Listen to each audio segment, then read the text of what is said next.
Hi, everyone. My name is Karen Baker, and I'm the Alumni Community Manager here at Udacity. And it is my absolute pleasure to welcome you to Building Your Career Startup. This is one in a series of webinars that we offer through the Udacity Alumni Network, which is a network that's now almost 70,000 alumni strong all around the world.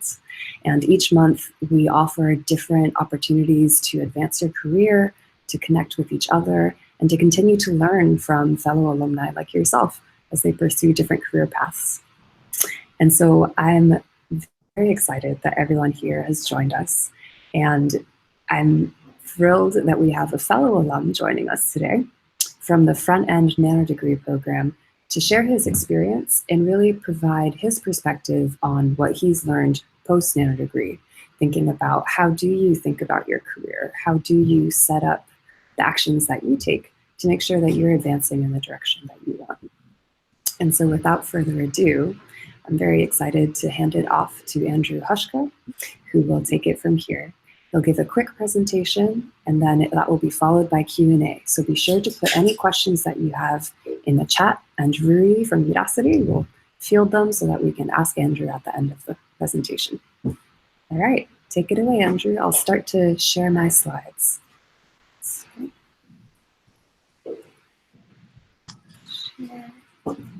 Perfect. Are you guys able to see me here? All right. So when Udacity first approached me and asked me to do this, I was very excited with the opportunity. I learned a ton through the nano degree program myself. And so the opportunity to give back to the alumni network was an opportunity that I was extremely excited about. So through this presentation, I'm hoping I can impart a few actions that I think will help each of you guys as you think of your career. I've given this presentation in some format a few other times. So when I start this, typically I'm in a format where I can physically see the people. So I always start it off by asking how many of you are actually interested in starting your own business or joining a startup. So you can think about that yourself. And since I can't see you guys and see which ones have actually raised your hand, I can tell you from past experience, typically I see somewhere in the range of 20% to 40% of the people in the room raise their hand to say that they're interested in joining a startup or owning their own business. But what I tell people is whether you're interested in it or not, you're already in your own startup, and that startup's your career. And so what I'm hoping to do is through this presentation, make you understand why your career is a startup and why it's important that you start to invest in your career as a startup. So we'll go ahead and jump into the presentation. What I'd like to start with first is kind of what I hope to get through actions of this presentation. So there's three things that I hope that you guys will gain through this presentation. The first goal that I have is for you all to see your career as an infinite startup loop. And when I say an infinite startup loop, this really gets to the point of a lifelong learner. So as a lifelong learner, what this is essentially looking as a lifetime learning. So that's one of the kind of key things that we talk about in industry, and it's one of the skills that is the most important skill sets that you can get. And so an infinite startup loop is looking at your career as a series of different startups and moving through those skill sets and building those skill sets. So we'll talk a little bit more what I mean about this. The second is understanding the importance of your difference factor. So when I say difference factor, we'll define exactly what that is. But the biggest thing and the most important thing I want you to understand about it right now is it's something that you can control. And it's one of the most important things that you can do to invest in yourself. And then the third thing is give you a simple recipe to acquire skills. And so acquiring skills is one of the most important things in today's industry. And we talk about that infinite startup loop. You want to acquire skills and essentially build skills on top of each other and build your talent stack. And so we'll talk about what that simple recipe is to help you acquire skills throughout your career. So I want to start this with looking at my kind of career startup journey and help set the scene with what I mean when I say your career is a startup and help you better understand what I mean by that. So telling my career startup journey, I started my career startup when I went to Kansas State University to get an industrial engineering degree. I went there because I like the idea of having, an analytical degree in engineering. I was able to get a little bit of the business background in the industrial engineering side and still work with the people side of industrial engineering. And I always joke with people, maybe I decided to do it because I wasn't smart enough to be a chemical engineer or a mechanical engineer. But ultimately, it was one that was a great decision for me, and it worked out well. From there, I decided to differentiate myself and ultimately stay at Kansas State University to get my master's degree. And the biggest driving factor in this was I saw a lot of the IEs that were leaving Kansas State University, going to a lot of the same companies and doing a lot of the same things. And I had an opportunity to do research with one of the largest retailers within the US and globally as part of my master's degree. And one of the biggest things I learned during my time doing my master's degree was what I call learning how to learn. I think this is where I foundationally changed the way that I learned. And this set up really the rest of my career in the way that I approached learning and the way that my career was set up going forward. After I graduated with my master's degree, I accepted my first job with Procter & Gamble out of college, and I focused on a manufacturing skill set. With a manufacturing skill set, this allowed me to really touch, see, and feel what exactly was going on the floor. And I look at it, if any of you have seen the show How It's Made, that's what my daily life was at Procter & Gamble. I worked at a dish soap plant, and every day I went in there, every improvement or change that I made, I felt like I was directly improving the output of the dish soap that went out of that plant. After a little under 4 years there, I made a pivot in my career and moved over to ExxonMobil, where I really changed the focus on my career to supply chain skill set. This helped me really focus on big data. I started working on project management, and most recently, I've been in a supervision role, and it has helped me learn my supervisor skill set. And then from there, I jumped into the Udacity program where I got my front-end nano degree. And there was really two driving factors behind doing that. The first was really to exemplify lifelong learning. I've been working on a program called the Skill Accelerator with Kansas State University, my alma mater, and it's trying to revolutionize the way that university students who are going to college get their degrees and prepares them for careers after college and builds their skill sets. And then secondly, I wanted to be more purposeful in what I would call my next career startup loop, and that's digital transformation. And for me to even consider making that jump to digital transformation, I needed to be able to speak the language. And so getting that front-end nano degree was kind of my foot in the door to be able to speak the language with that group. And so that was kind of where I stand today as I look at my career startup journey. So if you go to the next slide, this gives you the list of kind of the 4 key career startups that I've been through. When I look at this, this is how I kind of define my career startup journey. And I think it's no different if you look at actual companies. If a company, you look at Amazon, they can enter the music industry, they can enter the movie and TV streaming industry, they can enter the grocery industry and continuously reinvent the way that they work. Or if Airbnb can go from renting mattresses out to revolutionizing the hotel and hospitality industry, why can't we and why shouldn't we look at the way that we approach our career as basically a series of infinite startups? And that's exactly the way that I approached my career. It started with industrial engineering, and as I stated before, that was where I really learned how to learn, and that was the first skill set. As I moved on to manufacturing, I learned how to be a disciplined operator. I learned how to identify and solve problems. And then it continued on to supply chain, where I developed a strong analytical skill set. I developed end-to-end supply chain knowledge. And then the next jump that I'm looking at making is digital transformation. Although I haven't made the jump, I've taken the first step through the front-end nano degree through Udacity, and I've started kind of building a network to help me with that. So if you start to think of your career as a series of startups that you're moving from one place to the next, and you're going to constantly be developing, and we know that you aren't going to sit for 30 to 40 years at one company in one position. Whether you move from one company to the next, or you stay at one company and your skill sets are going to change throughout your career, it's critical that you're able to reinvent yourself and excel within the startup. So what I've kind of done is build a simple formula on how you can excel within that startup. So the way that we've kind of defined it is looking at it, and this is the simplest way that I think, and this is how a business looks at it too. If skills and experience, which is what industry looks at from a valuation standpoint, are how they value you, then you need to look at how you can increase that value. That's no different than how a business operates.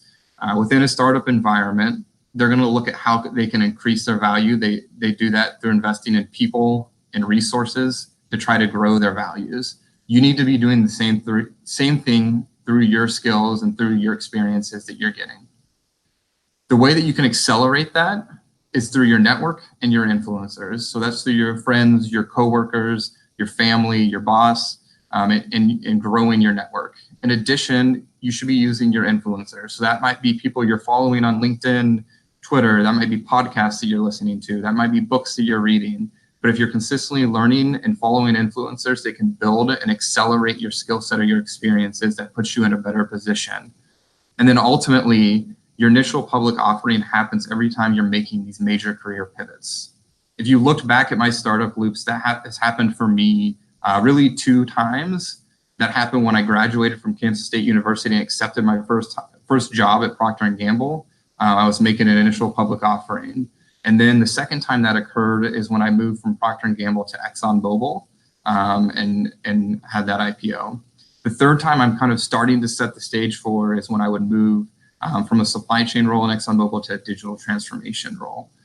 And so as you look at that, as every major career pivot you make, you want to put yourself in the best position to succeed. And the best way you can do that is through your skills and experiences. And the best way to accelerate that is through your network and influencers. So if you know that, then how do you get those skills and experiences? And I alluded to earlier that the difference factor is the way that you do that. To me, this is one of the most important things that you can do. And as I mentioned at the beginning of this presentation, you absolutely control your difference factor. I define the difference factor as a unique combination of skills and experiences that have market fit. Oftentimes, if you listen to industry would define this as diversity, inclusion, multicultural awareness. I think you can easily define it as 3 different types of diversity.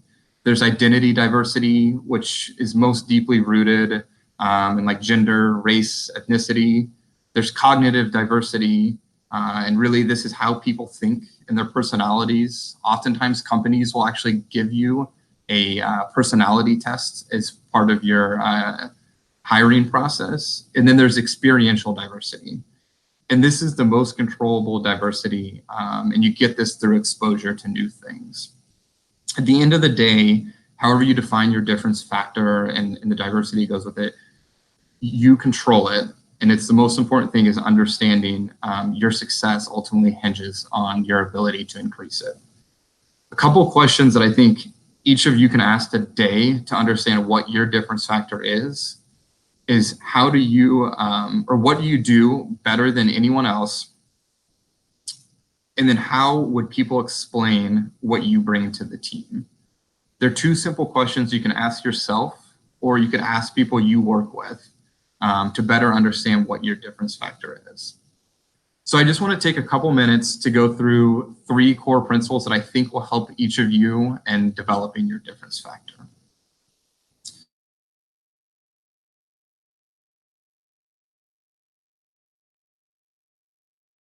Level that you reach. So simply put, with repetition and practice, any skill can be learned. Now, that doesn't mean you're going to be the best at any skill.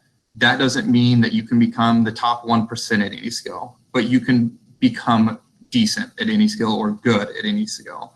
And it's it's hard to say that you're going to become the LeBron James or the Michael Jordan in a skill set. And that's why it's important to find a unique combination of skills. And so what I often say is, if you look at basketball, if you pick a basketball up and you go out and practice, it's likely you can become good enough to make 60% of your free throws with enough practice, but you likely won't become Michael Jordan. So to put this into context, if you look at like a data analyst position, you probably have some skills in Tableau or SQL or Python, but it's unlikely there's, a million plus data analysts out there that have these same skills, that you're going to become the top 1% in Python or the top 1% at Tableau.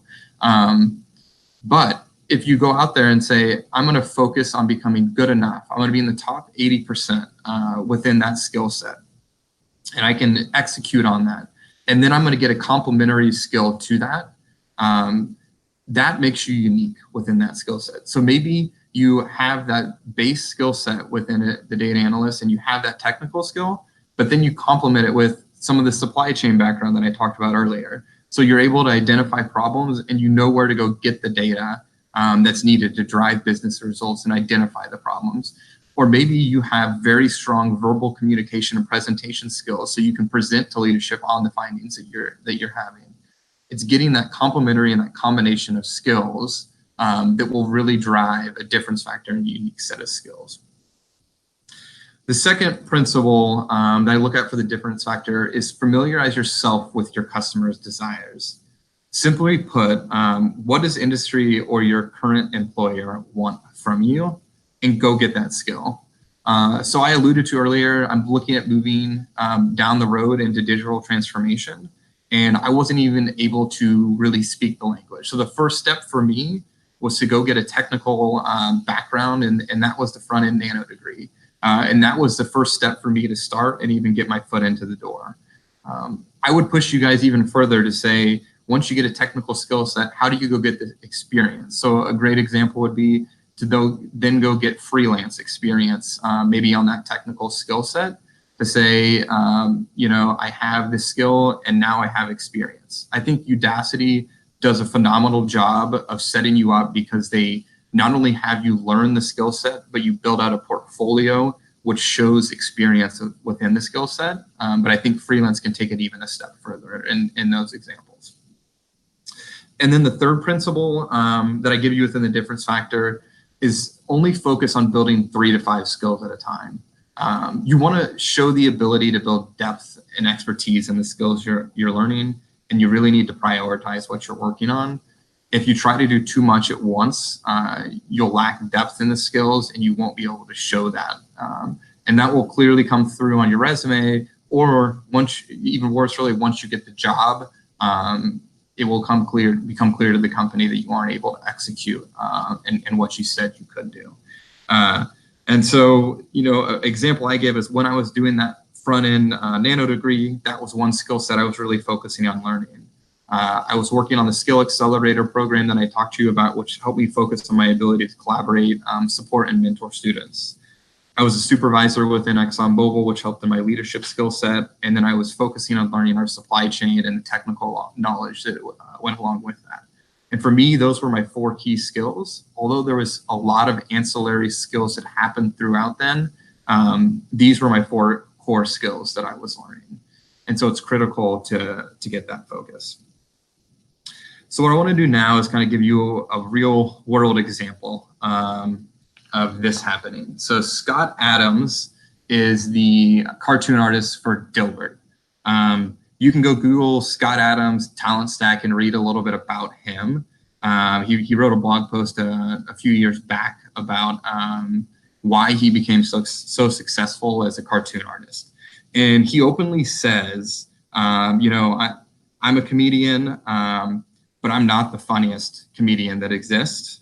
I'm an artist, but I'm not the greatest.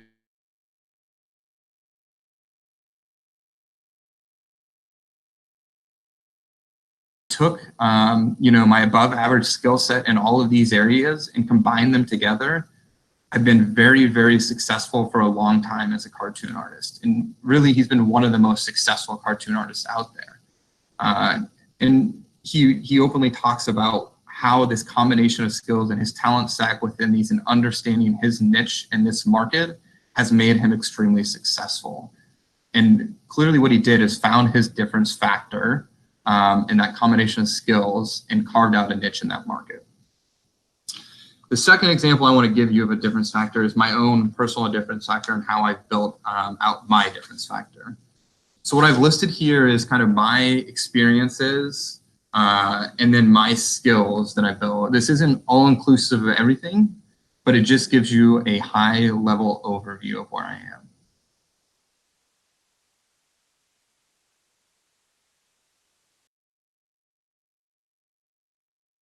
And the company get into a supervisor level role. Of those 50%, about 25% or a little less have end-to-end supply chain and manufacturing knowledge. Of those 25%, less than 1% have background in with a consumer product goods company like Procter & Gamble. And then of those less than 1%, I'm one of the only people in the company that has background in building skills and motivating people through a program like the Skill Accelerator that we've been building at Kansas State University. So when you thread each of these different areas that I've had experiences in and the skill sets that I've built, I have a very unique combination of skills for ExxonMobil. Do they have different people that have each of these skills in and of themselves? Absolutely, the company does. But I have unique experiences that puts a unique perspective at the table when it comes time to have conversations. And that gets me in certain meetings, it gets me in certain conversations that people value me to have. And so I encourage you guys to think about what is that difference factor that's going to get you a seat at the table, that's going to get you into those conversations, that's going to get you that next job that you're interested in, that's going to get you that promotion, and think about what that is. Because I implore you, it's one of the most important things you can do from a career standpoint. And it's one of the most important things you can do to invest in yourself, in your career startup. So if you think of this difference factor and you know you control it, you know it's one of the most important things you can do to invest in yourself, then how do you go get these experiences and how do you go get those skills? You're in luck. I have a recommendation for that, and it's what I call a skill-rich opportunity. And I define a skill-rich opportunity as a place ripe with potential to build skills. These are most commonly defined by maybe a job title, an organization you're involved in, projects, even through work, school, community service, or organizations you're involved in. Skill-rich opportunities usually cover an extended period of time. Your responsibility will grow. You might be entry level at first and grow into a leadership role. I think all of you are extremely lucky if you've completed a Udacity degree. You've already completed a skill-rich opportunity, or if you're currently enrolled, you're in the process of doing just that. I love this quote that's here. This comes from our Skill Accelerator curriculum, and it's one that we push to the students who go through it. Curriculum hands you a problem and asks you to solve it. The nature of the work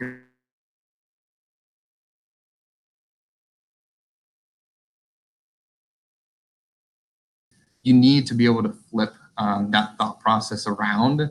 And that's what going to get skill-rich opportunity is how do you go and find the jobs or the projects or the opportunities that showcase your capabilities. And so that's what you really need to focus on.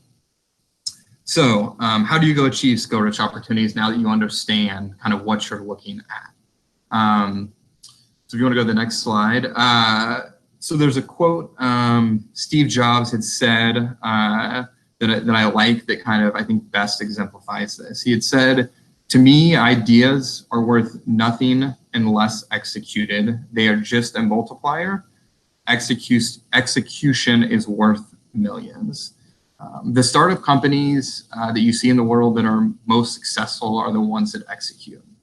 It's no different for you in building your career startup. You have to execute, and if you do that, you're going to be much more successful. And so you need to start with a skill-rich opportunity that's aimed at a skill of interest. And again, if you're engaged in Udacity, you've already taken that first step in building out that skill. And so you need to take action, begin the journey, and then make sure you're documenting your achievements along the way and what you've gained. And it doesn't have to be necessarily just through a technical skill through Udacity. It could be through your communication skills. It could be through a multitude of different skill sets. But ultimately, if you're successful, it should end up as a header on your resume. The most important thing I can tell you is you want to identify opportunities that give you the opportunity to learn, grow, and achieve. And you don't want to be the person who sits back and waits for those opportunities to come for you. Put yourself out there and go achieve those opportunities. So what I want to give you next is just a couple of examples of what a skill-rich opportunity actually looks like.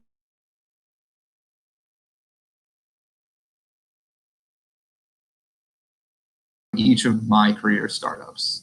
The first was during my manufacturing career. So during that time, the skill I was working on was being a disciplined operator. When I was there, I noticed we didn't have clear key performance indicators for our warehouse operations. And so I worked to define what drove the success of our warehouse and what would drive failure, and then define those key performance indicators. We then set up a Tableau dashboard, which put all those in there and automated those metrics. And then ultimately I led a rollout that was for all of our global warehouse network. Second was within my supply chain role, and really this was looking at problem identification and solving. For this one, it was with our cycle count process and how we looked at our network inventory. We were able to record record inventory results and reduce the cost to complete that inventory. It was a problem that no one really knew existed, but I was able to identify and then find resolution to it. And then through digital transformation, this is something that's a little bit newer for me and I'm kind of pushing to learn, but it's showing the ability of lifelong learning and going through the Udacity front-end nano degree. So with that said, what I'd like to do is kind of summarize this presentation with 3 actions that I think you guys can take coming out of this.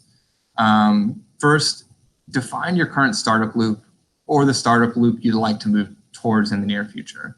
So what are you doing today? Are you in supply chain? Are you in manufacturing? Are you a data analyst? Are you working in machine learning? What do you want to do? And if you're not doing what you want to do, then where do you want to go next? And if where you're wanting to go next, you're missing a skill set or you have a gap, then identify what those skills are that you need to get there. The second thing is utilize tactics discussed in this presentation to begin increasing your difference factor. I can't emphasize this enough. It's the most important thing you can do to make yourself successful within your career. Every company, you can go Google, you can read all about it. Diversity is one of the most important things that exist for companies today. It's what's driving the success of companies, and it's driven through your experiences and kind of your unique perspectives that you can bring to the table. And your ability to increase your difference factor will make you more desirable by companies. And so the tactics that were laid out in this presentation will significantly help you in increasing your difference factor and will make you more desirable by companies. And then the third thing that I would highly recommend is define a skill-rich opportunity and take the first step within the next 2 weeks to start your journey in building that skill. So what is an opportunity that will help you move towards that skill? If there's a gap within your current startup loop or the startup loop you're wanting to move towards, then define what that skill is and take that step in the next 2 weeks to start that journey to build that skill out. If you take these 3 steps, I promise you, you will significantly improve where you stand within your career and progress yourself into a better position. With that, I just want to kind of end with some contact information with me, and I like to end on this slide with just kind of saying, I'm Andrew Hushka. I consider myself family-oriented, a lifelong learner, a problem solver, servant leader, a strategic operator, an end-to-end manufacturing supply chain professional. I put this on here just because I think it's important to list this out as kind of the skill sets and who I see myself as and what's important to me. And then I'll leave you with, you can find me at skill10x.com, or you can email me at hushka@gmail.com.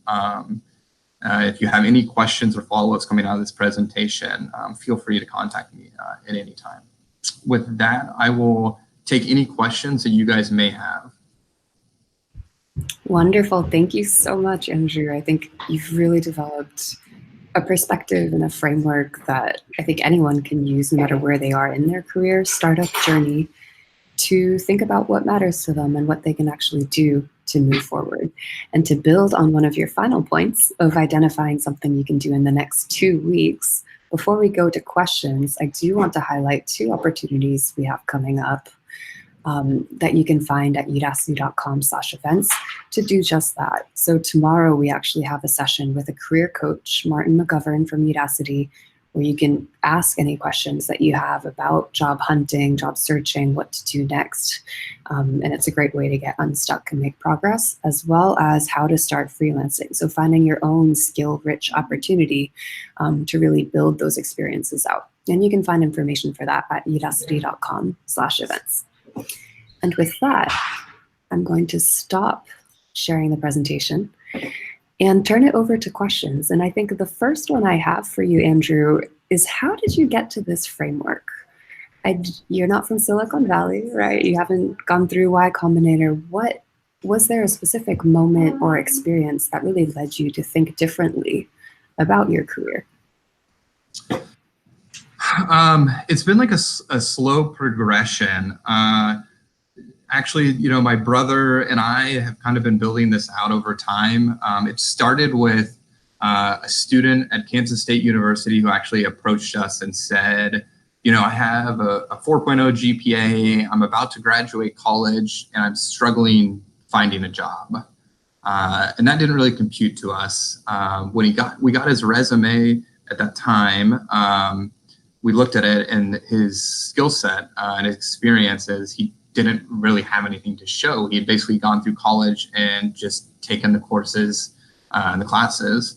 And that's when we realized through college, they weren't necessarily getting the skills and experiences. They were just thinking, I'm going to take these classes. And at that time, we kind of said, okay, we wanted to build it back for students. And when we started building it back for students, we realized this is completely applicable to how I should be treating my career. We were doing a lot of these things in our career already, but we hadn't really put the framework together in our career. And so there was we were doing goal setting, we were doing these different things to look at it. And then that was when we started building it out. As far as tying it to Silicon Valley, honestly, it's I listen to tons of podcasts and tons of different media. I read a ton, and that gets back to the piece on influencers. I've never directly lived in San Francisco or that area myself, but it's not very hard to be directly engaged or involved with that with the internet these days. And that actually ties into a question that we received from someone in chat, which is for students who are pursuing a specific job, what kind of networking and connecting with influencers is most useful, and how do you go about that if you have any advice? Yeah, I think that just depends for you, like what your interest is, right?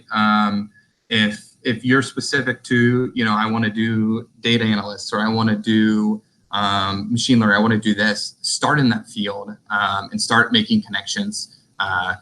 It's as simple as Google. Who are the top, influencers in machine learning? And I promise you, somebody has written who the top 20 influencers are in machine learning, and you can go find them on Twitter. I have just slowly found like people that are interesting to me. And if I see somebody post something that is of interest to me, I hit follow on LinkedIn or I hit follow on Twitter, and I might follow them for a month or two. And if I slowly realize I'm not interested, I'll unfollow. Or if they continue to be interesting, I've grown this list over time.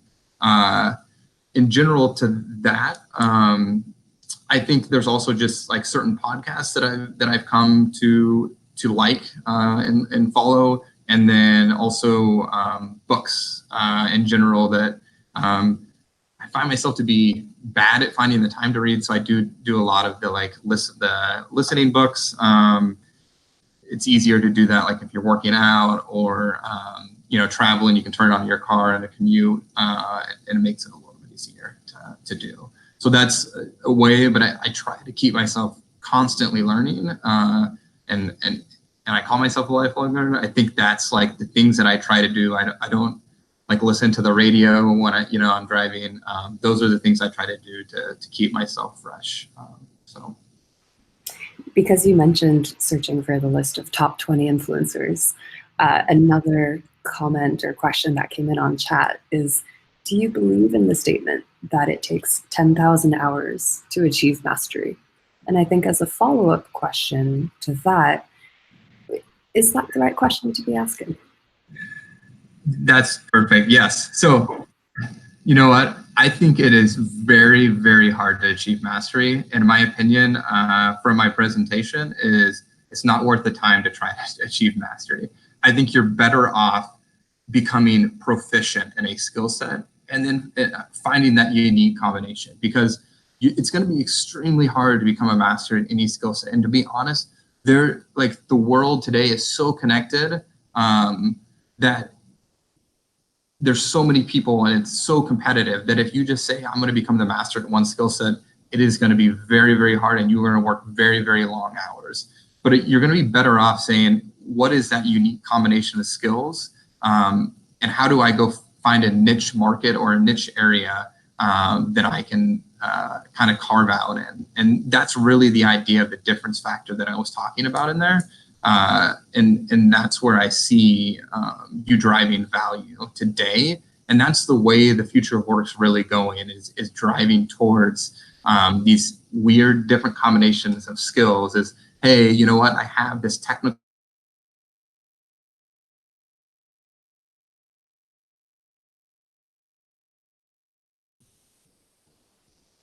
I think you cut out a little bit there at the end, but I trust in what you said.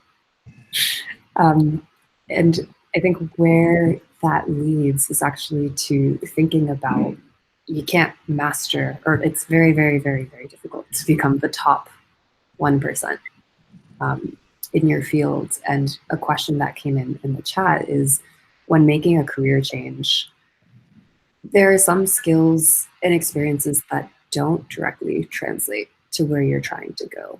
And so how do you determine which are the ones that you highlight and which are the ones that you don't so much? And for context, this person says that they're changing from software engineer to a front-end web developer. And so how do you determine which skill sets and experiences to highlight and which to not? Yeah, I think that's a really good question. And that's where I would tell you, building the network and the influencers is absolutely the crucial piece that you need to go do. If you don't have like directly somebody that you know that is a front-end web developer, then go find someone that's a front-end web developer. I mean, LinkedIn now has functionality where you can go find a coach that is a front-end web developer. And so there's people who volunteer to mentor on LinkedIn. And so maybe the first person you get isn't the best, so maybe it's the second person. Can you go, like I mentioned earlier, go Google and find those influencers on there. Is there a friend of a friend that knows a front-end web developer that you can reach out to and just say, hey, can I set up a 30-minute meeting to ask you some questions? But if you really push yourself, and that's one of the things I learned early in my career, I didn't do networking as much as I should have, and I focused much more on just working hard. And it becomes a lot easier. Not that you shouldn't put time into your work. Becomes a lot easier when you utilize your network and ask questions, because people will connect you and help you out. And it's amazing how much people are willing to help you out. And when you make those connections, it will make it much easier. So that being said, to round out the question on what skills, it's hard for me to say you should absolutely have this skill versus that skill, but Udacity is a phenomenal start to help you say these are the skills you should have for front-end web development. And they do a great job through that course saying, hey, you should absolutely have this, this, and this. And I felt like after I got in through that front-end web development course that I had a great start at it. Now, I wasn't making a career change to go to front-end web development. So I didn't really follow through and say, okay, I'm going to continue utilizing this and jump into the experiential piece of it once I got done. But if you're making that career change, I felt prepared at the end of that I could have went and started writing, and doing that. But I think that's the piece that you can absolutely do. And I feel pretty confident you'll be in a good position through that program. That's a pretty seamless segue into a question that's just come in on chat now, which really touches on this idea of a career pivot, right, or a startup pivot. Yeah. And so the question is, what advice would you have for people who are getting into a different industry after 20 years in another one? So at the point where your career startup has been running strong, and then you decide to go into a completely different industry, how do you stand out? How do you make a name for yourself? How do you get started there? Yeah, I mean, that's a great question. I think it's depends on like how you're making the pivot and what with, but I think it's starting to build the skills and getting the experiences. I think the question and the thing that's hard is, you want to go from career 1 to career 2, and you can't just go. I think it was the picture I had in there was someone standing on top of a mountain and a bunch of steps on that one. And everyone says, I want to get to the top of the mountain, but getting to the top of the mountain is that hard part. And you have to just start and take the first step. And sometimes that first step, and then the second step and the third step, it might take you a little bit to get to the top of the mountain. And sometimes it may not be as easy as you would hoped. But if you can take the first step, and that's getting that skill-rich opportunity, which may be going through Udacity and the front-end degree, and then when you get done with that, it may not be that you immediately jump into the exact career you wanted. It might be you have to freelance and show your capabilities within that job. And once you've done that, then you're able to make the jump. But it's putting yourself out there and building the actual experiences that kind of go step by step to build you up to that career. It kind of depends, I guess, specifically on what that job is, but you need to build the skill set that will get you to that. And I think, as I denoted digital transformation, I have no background in that area whatsoever. And the first step for me was just having some technical background. And I know I'm not going to get there in 6 months or probably even a year, but I'm starting by just getting the technical background, and I'm starting to ask people who are in that area, what would it take to make that transition? What are the other skills that I'm missing? Because I know it's a little further out than that. But I think because I have a manufacturing background, and I think because I have a supply chain background, those are the industries that are going to be most likely disrupted by digital transformation. So I think I have something unique that I can bring to that side of the coin. And so then if I can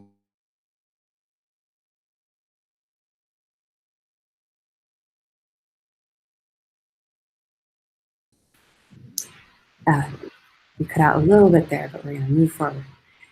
I think that touches on a question that's come up in a few different forms in the chat. That's really on, at a high level, using this framework for decision making. Do I go down this path or do I go down that path? And it really reminds me of that quote that you had brought up about how curriculum gives you the problems and you just come up with the answers. Whereas in real life, we have to define for ourselves what is the problem that we're trying to solve and which one is the right problem to be solving now. The questions that came up had to do with that next step, and specifically actually around deciding whether to do a master's degree or if that in itself is postponing starting a career. And I'm wondering what your thoughts are on that from the perspective of a skill-rich opportunity and understanding your customers, how you would approach that decision-making process. That's really good. I think I mentioned in my presentation, my master's degree was where I felt like I learned how to learn, and it was extremely beneficial to me. I think it's important for each person to decide in the context of what the benefit is to them. I think some people go get a master's degree in the vein of extending their education because they don't know what they want to do next. And I think you need to say, am I going to get a master's degree because I don't have a job? And in that context, it may not be the right move. If you're going to get a master's degree because it is a completely different skill set or you're learning something new, then it's likely beneficial. If you think because you get this master's degree, you will be more equipped or better able to perform once you graduate from that degree, then you should absolutely go after it. And so in some contexts, it absolutely makes a ton of sense to get a master's degree.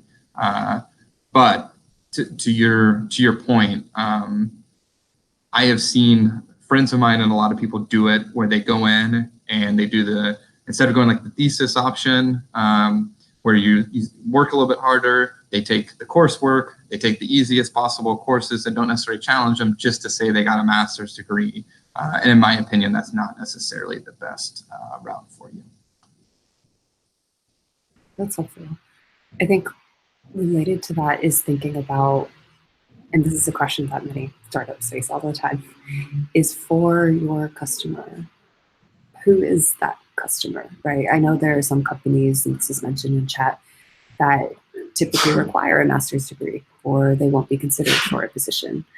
And so how do you go about identifying both which customers you're going after as far as the companies, but also the industry, and then understanding their needs when it's hard to do something like user research or other methods that might be used in a traditional startup?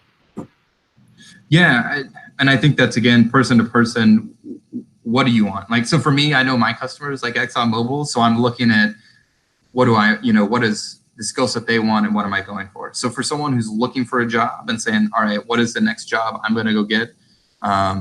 If you're saying I want to, I'm interested in the technology field, then what are the companies in the technology field hiring for? And you know that maybe like Google and Facebook, they aren't as worried about a traditional degree and will likely hire you. But if you're interested in a completely different field that maybe is more desirable on a traditional degree, then that may be an issue, and you may say, okay, I need that traditional master's degree. And so I think that's important as you think about those skill-rich opportunities and what you're going to go after, is understanding who the end market is. And that's one of the things we kind of define, is know what your end customer is. Because before you go and start working on something, you want to know who you're trying to sell to. And so defining who that is for you, and who your interested company is that you're ultimately wanting to get that job with. Some people have that end result in mind. Exactly, I'm going to go work for this company, and you can reach out and make connections at that specific company in advance and utilize connections through LinkedIn, those different networks. And if you don't, then you just kind of working generally building those experiences and skills. And I will give a plug for the Udacity Alumni Network on LinkedIn, which is a great way to start building your network in a really friendly environment and very well-connected environment too. So giving a plug for that as being one of the ways that you can start applying this framework.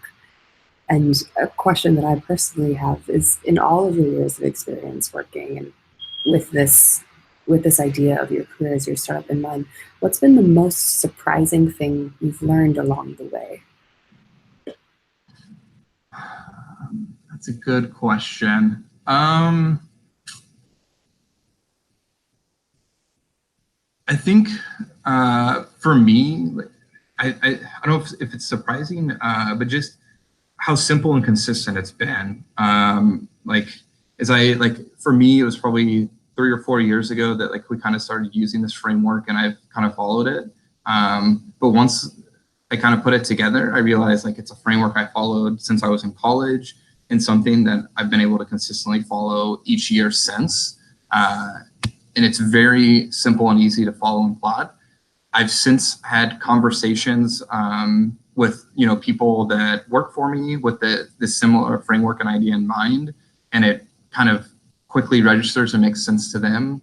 We started to implement a similar framework through the Skill Accelerator program with students at K-State, and it's something that has really struck a chord there with those students. And you wouldn't think that a college in Kansas in the Midwest would think of, a Skill Accelerator, the idea of their college career as a startup, so far from Silicon Valley, that this would strike a chord with them. But I think maybe that's the most surprising thing for me, but it really has resonated. And how well the framework does work. So. what stands out to me most actually from that and that framework with Skills Accelerator is that idea that you own your career, right? If you're the founder of a startup, you own everything. You're the janitor and you're the CEO at the same time. And as part of that, you have that drive to hustle. If something doesn't work, try again. If you don't know how to do something, ask someone. Like you need to figure it out, essentially. And I think what's helpful is that you've outlined a few steps for figuring that out. Building on that theme, there's actually two questions that have come in chat that seem quite different, but I think are actually asking along the same vein of how to get started figuring that out. And so the first question is from someone who wants to become a blockchain developer, but doesn't know where to start after taking the Udacity Nano degree. And the second question is from someone who has an idea for something that will disrupt the transportation industry in their country, in Nigeria. And where do they move from here? What are the basic steps they ought to take? And so those are two very different questions. At the same time, I think it speaks to exactly what you're saying here, right? Where do you start? How do you go when you are the owner? You are in charge. Yeah. So I mean, you've built. So it sounds like both of them have built like the basis for a skill, right? So then, and through Udacity, you get some sort of a portfolio which shows a base experience. And I think I alluded to it, right? So how do you build on that experience, right? So can you go and start doing some freelancing and continue to basically escalate your skill set and put yourself in a position? And I think that's one of the things I've found throughout my career is if you're doing interesting things and put yourself in a position of continual learning, especially within, if blockchain's where you want to be, then be within blockchain at all times. Like follow the influencers, see what they're posting about, know what's going on in that industry. At the same time, like you need to be fresh within that skill set. And so while you're working and continually keeping fresh on that skill set, you're also seeing what's happening. And all of a sudden you see a post about, maybe a webinar or a forum or something that's going on and a job opportunity comes up. But like you have to be relentless with it. That's the biggest thing I would tell you. And to your point, hustle is a critical part of it, and that's part of kind of the startup mentality. And no different with like the transportation industry. If you've built the skill set, like what is the skill set you're going to use to drive that forward? And there are other people you can start to connect with within your country, that are in that industry today, that have, maybe a similar mindset as you. Obviously, you need to continue working that skill set, and then the complementary skills is the networking and driving that. So a lot of what we talked about in the presentation.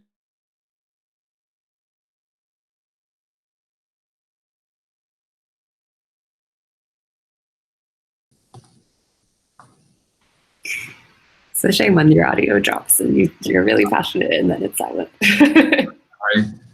No, it's all right. But where you were going is that what you were speaking about in the presentation today covers that Yes.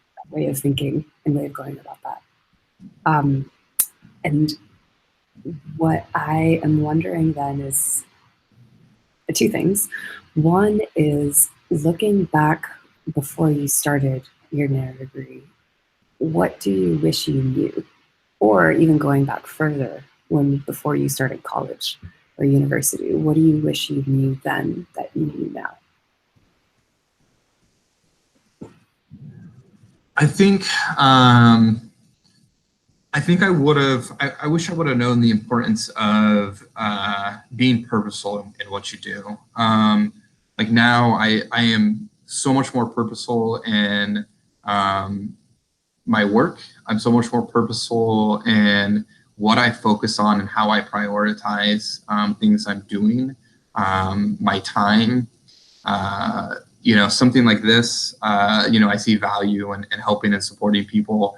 But back 5 years ago, I was probably pretty lazy, didn't spend a lot of time doing the learning and my personal development. And really, I didn't own my own career. And when I call it a career startup, it wasn't like I wasn't building some skill sets through my job and stuff, but I wasn't as purposeful about it. And now I'm consistently setting goals that are 3 months out, a year out. Where do I want to be? And what I would call kind of a vision of what I see my future being. And there's always pivots along the way. It doesn't always work out perfect. But as long as I have a direction and I'm moving and executing towards it, I know that things will end up working out.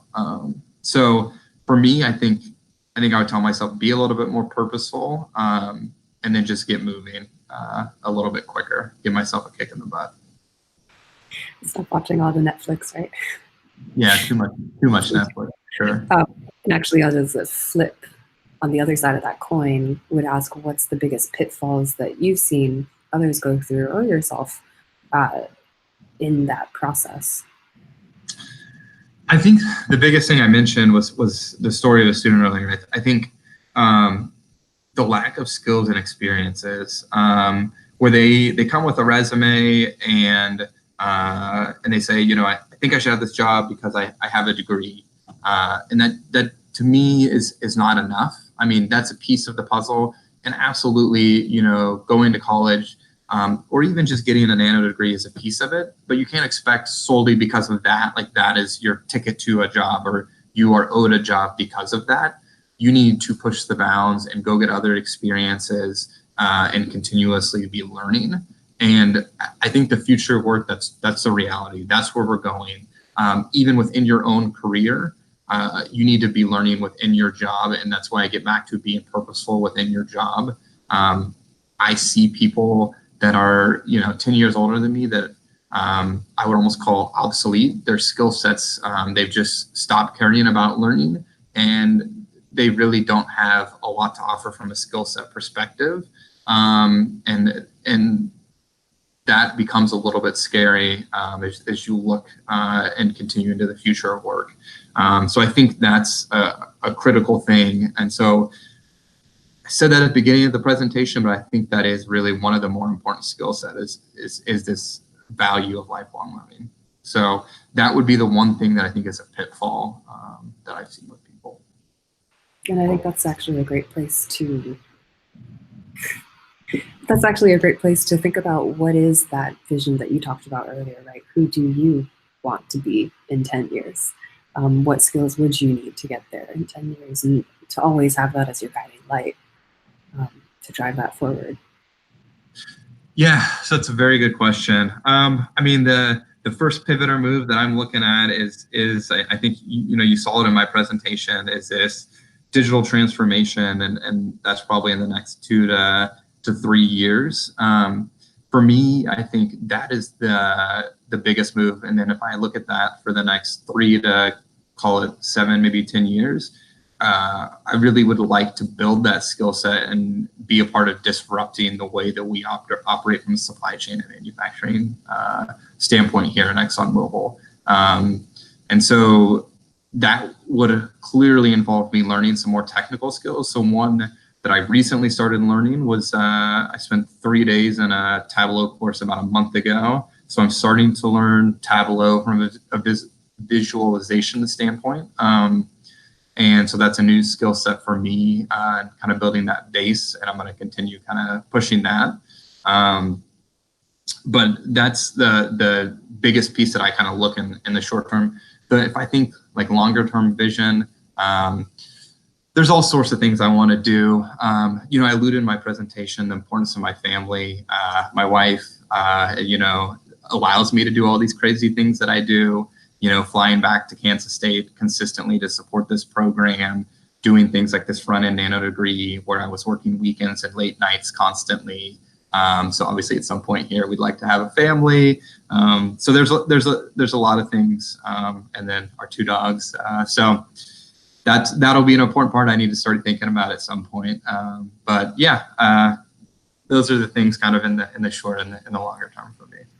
Awesome. That sounds really exciting. And we are actually just about time. So thank you again for putting together this presentation, for practicing, for prepping, for even thinking of coming back to the alumni network and sharing out what you've gained, and where you are now, in the hopes of inspiring other people and equipping them with the tools and resources and framework to take that step and to really think about their career in that way. So thank you so much. I know Andrew has given his email for everyone to reach out to and connect with. You can also connect on the alumni LinkedIn group, which I strongly recommend. And do join us for future events, and you can find those at udacity.com/events. And so until next time, thanks everyone for joining, and have a great rest of your day. Thanks, appreciate it.